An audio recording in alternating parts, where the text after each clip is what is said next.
بسم اللہ الرحمن الرحیم۔ یہ یہاں گلف میں امکان ہے کہ کل پہلا روزہ ہو اور دوسرے ہمارے ممالک میں پرسوں سے رمضان المبارک کا یہ مہینہ شروع ہو رہا ہے،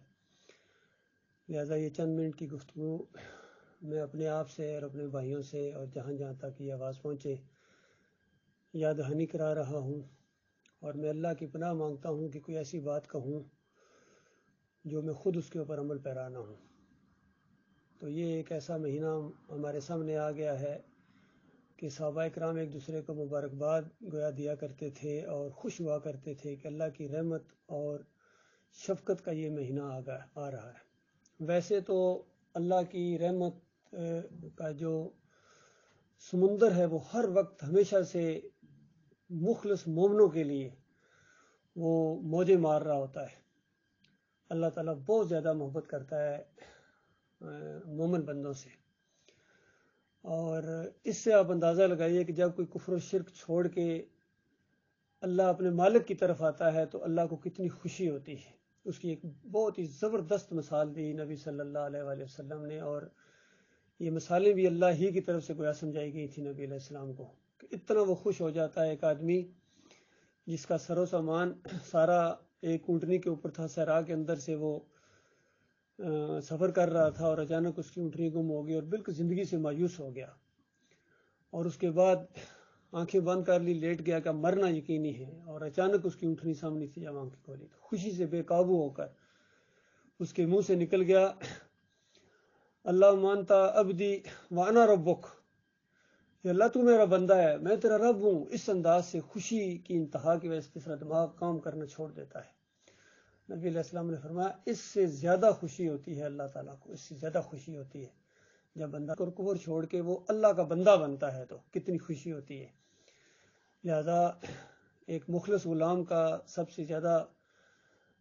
کام یہی ہونا چاہیے کہ اپنے مالک اور خالق کو خوش کرے۔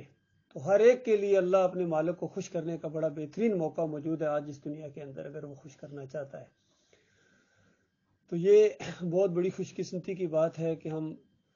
شرک اور کفر کے اس ماحول کے اندر سے سارے فرقوں کو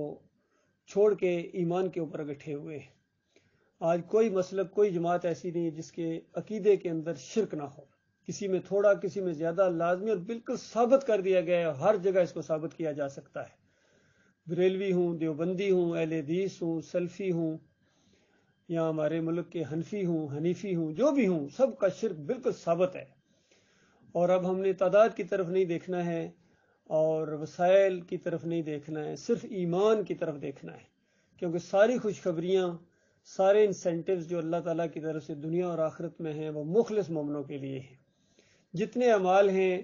چاہے یہ صوم کا مہینہ ہو، رمضان کا مہینہ، یا زکوٰۃ ہو، صدقات ہوں، اور عمرہ ہو، حج ہو، 5 وقت کی صلات ہو، جہاد ہو، تبلیغ ہو، جو کچھ احکامات اللہ تعالیٰ نے اپنے بندوں کو دیے ہیں، اسی ایمان عقیدے کو مضبوط کرنے کے لیے مومنوں کے لیے ہیں۔ اور جس کا ایمان صحیح نہ ہو اس کے اوپر کوئی عمل اللہ کی طرف سے نہیں ہے، وہ اپنی طرف سے کر رہا ہے، اس کے اوپر کوئی چیز اللہ کی طرف سے فرض نہیں ہے۔ ہاں ایک چیز فرض ہے، لازم کر دی گئی، واجب کر دی گئی ہر اس انسان کے اوپر جو ایمان عقیدہ درست نہیں کرے گا، جہنم کی آگ اس کے اوپر واجب کر دی گئی، لازم کر دی گئی۔ اور جو شرک سے نکل کر اللہ اپنے مالک کی طرف آئے گا، چاہے زمین اور آسمان اس نے گناہوں سے بھر دیا ہے، بڑے بڑے گناہ، چور، قاتل، ڈاکو، اندازہ لگائیے، لیکن شرک نہیں کر رہا ہے، لا یشرک بی شیئا لقیتہ بمثلہا مغفرہ۔ اللہ تعالیٰ کا وعدہ ہے اور سچا رب ہے، سچی بات کہتا ہے کہ جس نے شرک نہیں کیا ہوگا زمین اور آسمان گناہوں سے بھر دیے ہوں گے۔ ایک وقت آئے گا، یعنی بغیر توبہ کے، یعنی بغیر سزا دیے بھی وہاں اللہ تعالیٰ اس کو معاف کر دے، یا سزا دینا وہ ضروری سمجھے، جتنی ضروری سمجھے۔ آخر بہرحال وقت تو آگے جاتا رہتا ہے، اور وہ وقت آ جائے گا کہ اللہ کی رحمت اس کو ڈھانپ لے گی، اور وہ انتہائی گناہگار سب سے آخری انسان جو جہنم سے نکلے گا اور پھر جنت میں داخل کیا جائے گا، اس کی جنت اس زمین سے 50 گنا بڑی ہوگی۔ اندازہ لگائیے، یہ اللہ کے سچے وعدے ہیں۔ اور دوسری طرف فرمایا کہ اگر کوئی زمین اور آسمان کو نیکیوں سے بھر کے آ جائے، اور پھر انبیاء کی مثالیں دے دے کے سمجھایا کہ دیکھو اگر یہ انبیاء بھی میرے ساتھ شرک کرتے تو مجھے کوئی پرواہ نہ ہوتی، میں ان کا سارا نامہ اعمال برباد کر کے دیوالیہ کر کے یہ میرے پاس آتے ہیں۔ یہ سچے رب کی سچی باتیں ہیں۔ تو یہ ایک مہینہ ہے کہ اس کے اندر اللہ کی رحمت کے اندر گویا طغیانی آ جاتی ہے، جوش آ جاتا ہے مومنوں کے لیے۔ یہ بہانہ ہے ان کے پچھلے سارے گناہ معاف کرنے کے لیے مالک تیار ہے، اور 3 شرطوں کے ساتھ ہے۔ یہ عام وعدہ نہیں ہے، 3 شرطیں، 3 روایتوں کے اندر 2 شرطیں لگائی گئی ہیں، وہ میں نے ابھی جو خطبے کے اندر پڑھی ہیں تینوں روایتیں۔ فرمایا نبی علیہ السلام نے کہ من صام رمضان ایمان و احتساب، جس نے رمضان کے مہینے کے روزے رکھے ایمان و احتساب، یہ شرط لگائی گئی ہے۔ پہلی بات یہ ہے، شرط یہ ہے کہ اس کا ایمان بالکل کھرا ہو، توحید والا ایمان ہو، شرک سے پاک ایمان ہو، ذرہ برابر شرک کا شائبہ تک نہ ہو، بال برابر بھی اس کے عقیدے کے اندر شرک نہ ہو، بلکہ وہ شرک کا دشمن ہو۔ اور دوسری بات یہ ایک احتساب ہے۔ احتساب 2 معنوں میں آتا ہے، ایک تو ہوتا ہے جس طرح آپ سمجھتے ہیں کہ اپنے اوپر کڑی نگاہ رکھنا، اور گزشتہ اپنے جو ایسے برے اعمال ہیں، جو ایسے گناہ ہیں، ان کو بالکل شعوری طور پر اللہ سے معافی مانگنا اور دوبارہ کبھی نہ کرنے کا ارادہ کرنا، یا ایک نیکی کی نیت رکھ کے کوئی عمل کرنا کہ ہم غلام ہیں، اپنے مالک کے بندے ہیں، اور مالک کے وعدے سچے ہیں، اور مالک ہمیں اس کا اجر دے گا۔ اللہ سے بڑی بڑی امیدوں کے ساتھ جو یہ روزہ رکھتا ہے، تو فرمایا اس کے پچھلے تمام گناہ معاف کر دیے جاتے ہیں۔ غور کیجئے، اس میں عمر کی کوئی بات نہیں کہی گئی ہے، مرد اور عورت کی کوئی بات نہیں کی گئی ہے، عربی اور عجمی کا معاملہ نہیں ہے، کسی اور معیار کو نہیں کہا گیا ہے کہ بس اس کے گناہ معاف کر دیے جاتے ہیں۔ یعنی 70 80 100 سال کا اگر کوئی بوڑھا یا بوڑھی ہو اور اس کو احساس پیدا ہو جائے، ایمان وہ کھڑا کر لے، تو اس کے بعد مالک ایسے رحمت والا ہے کہ پچھلے گناہ یاد نہیں دلاتا ہے، پرواہ نہیں کرتا ہے۔ دوسری بات بتائی گئی کہ من قام رمضان ایمان و احتساب، کہ رمضان کے مہینے کے اندر خصوصیت کے ساتھ اس نے قیام کیا ہے۔ فرض تو ہے ہی ہے، یہ اس کی بات نہیں ہو رہی ہے، یہ اس کے علاوہ جو نوافل ہوتے ہیں جس کو ہم تراویح کہتے ہیں، اس کی بات ہو رہی ہے کہ ایکسٹرا اس نے اپنے مالک کا قرب حاصل کرنے کے لیے وہ کھڑا ہوا ہے، کوئی اور وجہ نہیں ہے، اللہ کو خوش کرنے کے لیے، اپنے پچھلے گناہ معاف کروانے کے لیے وہ کھڑا ہوا ہے راتوں کو۔ تو فرمایا اس کے بھی پچھلے گناہ معاف کر دیے جاتے ہیں۔ شرط وہی ہے، ایمان و احتساب، ایمان اس کا کھڑا ہو، کسی فرقے کے ساتھ اس کا کوئی تعلق نہیں ہو، کسی شرک کے ساتھ اس کا کوئی تعلق نہیں ہو، ہر شرک سے وہ توبہ کر چکا ہو، بالکل اللہ کے ساتھ اس کا معاملہ بالکل صاف ہو، یہ اس کی بات ہو رہی ہے۔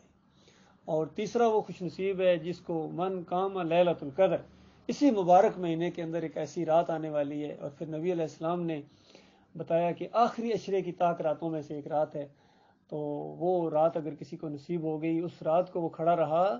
تو اس کا تو ریٹ بہت بڑا ہے۔ آپ جانتے ہیں دنیا میں کرنسی کے ریٹ ہوتے ہیں، ہر چیز کا ایک ریٹ ہوتا ہے، اس رات کے ایک ایک لمحے کا جو ریٹ ہے نا، وہ عام دنوں کے سالوں سے بھی بڑا، اندازہ لگائیے اس ایک رات کو۔ ہمت کر کے ہمارے بھائی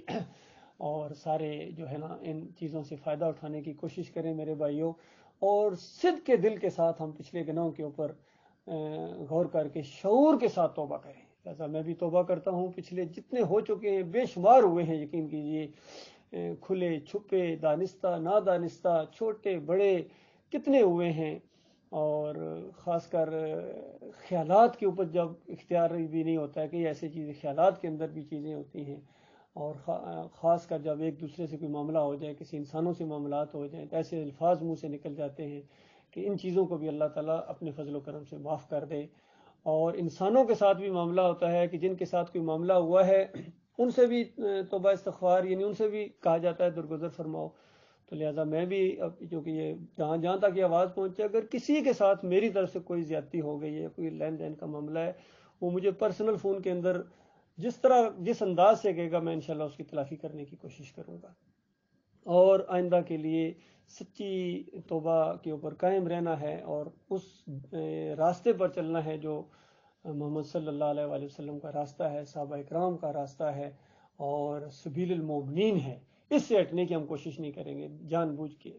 ہم تعداد کی طرف نہیں دیکھتے ہیں، ہم وسائل ہمارے کمزور ہیں، علم کی کمی ہے، سب کچھ ہے، لیکن ایمان ہمارا مضبوط ہے، ہمارے ساتھ ہمارا اللہ ہے، ہم اللہ کے اوپر ایمان لائے ہیں، شعوری طور پر ایمان لائے ہیں۔ اس دور کے اندر دعوت اٹھی تھی کہ اللہ اپنے مالک کے اوپر ایمان لے آؤ، ہم تو دیکھیے کتنے کتنے شرک ہم نے کیے ہیں۔ چادریں چڑھانے کا معاملہ، درباروں پر سلام کرنے کا، منتیں ماننا، تعویذ بھی، واسطے وسیلے کے شرک کو تو ہم سمجھتے ہی نہیں تھے کہ یا اللہ اپنے حبیب کے صدقے اس طرح کی باتیں تو ہماری زندگی کے اندر موجود تھیں۔ اللہ تعالیٰ ہم سب گناہوں کو معاف کرے، اور رکوع اور سجدے کے شرک جس طریقے سے بھی جتنے بھی شرک ہیں، جتنے گناہ ہیں، اللہ تعالیٰ اپنے فضل و کرم سے معاف کر دے،